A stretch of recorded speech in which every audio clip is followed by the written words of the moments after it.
બાબરા સિવિલમાં દરરોજની 350 આસપાસની ઓપીડી। બાબરા પંથકમાં રોગચાળાએ માથું ચક્યું છે।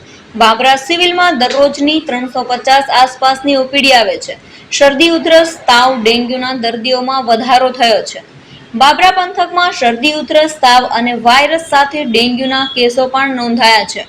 ડેન્ગ્યુની સારવાર સાથે આયુષ્યમાન કાર્ડ યોજનાઓ અમલમાં આવી છે। સિવિલ સર્જન દ્વારા રોગચાળા સાથેના વાયરસ અંગે માહિતીઓ આપી હતી।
Doctor S S. Vora, CHC superintendent, Babra, Amreli જિલ્લો।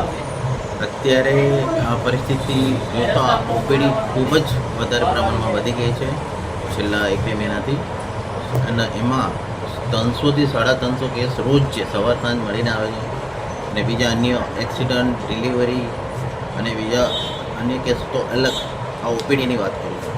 એમાં અત્યારે વાયરસ તાવના જે વાયરસ છે એમાં જ વધારે અફેક્ટ થયા છે લોકો, અને વાયરલ તાવ હોય છે, 3-4 દિવસ 5 દિવસ રહેતા હોય છે, અને એમને શરદી, ખાંસી અને ડેન્ગ્યુની બી થોડી અસર વર્તાય છે, પણ ઓછા કેસ છે, પણ કંટ્રોલેબલ છે।